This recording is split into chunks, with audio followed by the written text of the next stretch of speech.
folks, Chef Andrew Rochon here from Ontario Outdoors Magazine. I'm going to walk you through how I like to break down my wild turkey. A few of the things you're going to need is a good bone saw to cut off the legs and remove the spurs if you'd like. A good small sharp knife to get into those hard to reach spots. A nice bigger sharp blade with a curve to take the breasts off. And then I like to keep a sharpener as well as some Ziploc bags to store the meat in. So one of the first things I like to do is take the beard off, which is one of your trophies. You got your spurs, your fantail, and your beard. So you want to get it to basically where you can feel the soft flesh underneath. With a sharp knife, just cut it right off like that. And you're going to want to cure that end so that you can display it with your fantail mount. Next, I like to remove a few of the feathers so that I can see where the sternum is, so I know which way to cut the breasts on each side. I keep a pail or a garbage bag nearby just to put some of the feathers so they don't blow all over your garage or your house.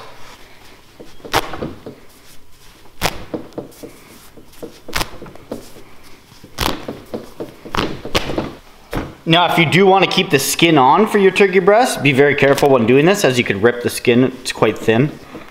Alright, so I like to start at the bump, the big bump in the middle of the sternum there.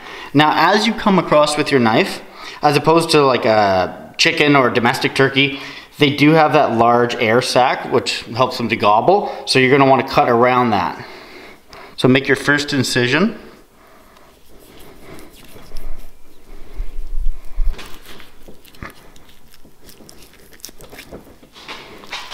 And using your fingers to kind of guide you along.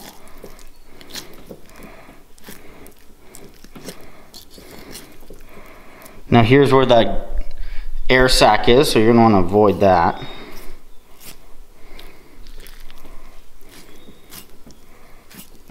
And just follow it down like that.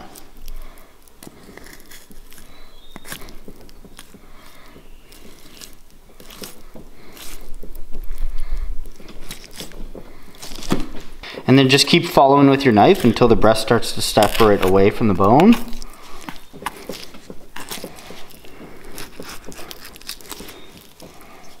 And now for this breast, I'm not going to be keeping the skin on because I'm going to wrap it in bacon and smoke it. So you can actually start to peel away the skin from the breast meat. Just like that. And you'll see the breast actually come off beautifully. And there you have a beautiful, nice turkey breast. And that's going to be boneless.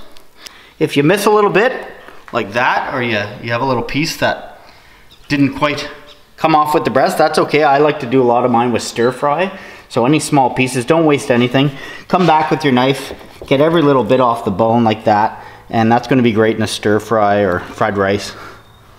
So if you've been a long-time subscriber to the magazine, you may have seen my recipe for pulled wild turkey sandwiches. And for that part, it's pulled wild turkey legs. So a lot of hunters love the breast meat, and that's great. It's tender, it's a nice flavor to it. But turkeys are, since they spend a lot of their time on their legs, have quite tougher legs. So what you need to do is really slow cook those, but I'm going to show you guys how to take the legs off so that you can try that recipe if you'd like.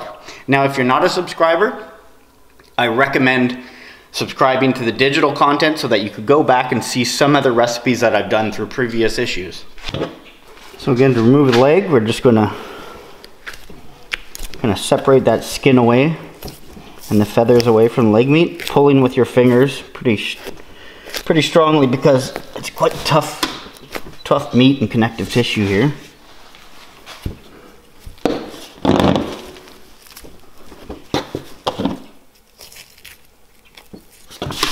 So now that we have that leg kind of exposed, we're going to hold onto the sternum right here and put our hand on the leg. We're going to pop the hip joint. And that exposes the rest of the leg. Come through with your knife, and that's when you can cut down and separate that leg from the rest of the body. Just like that.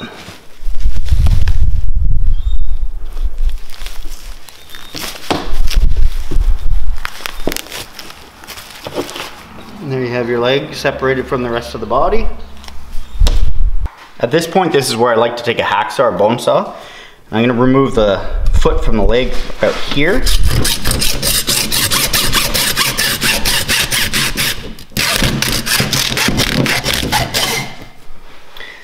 Now this is where you could, you know, cut the bone off at the joint, and if you want to preserve the foot to be mounted, or you could knock off the spurs if you prefer to do it that way.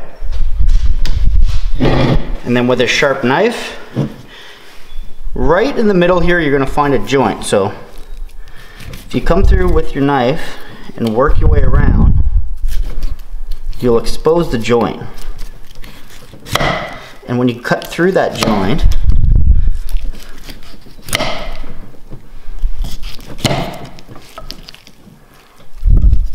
you could sometimes use your hands to expose it like that, and then take your knife right in that middle section, and you should be able to remove it into two pieces. So now you have your thigh and your drum, and those are going to be ready to put in the slow cooker. And now to remove your fantail, you're going to grab it right where you see, right above the anus. Separate the fantail from the body, and there you have your fantail ready to be salted, boraxed, and put on display. Okay, so I have my turkey broken down here. I've got drums and thighs, which are ready to go in the slow cooker. I have my breast, which you could pound out, make cutlets, do turkey parmesan, cut it into strips, do a stir fry, or just bacon wrap it and smoke it. There's tons of things that you can do with wild turkey meat, and I hope you use these tips and hopefully enjoy your harvest at home.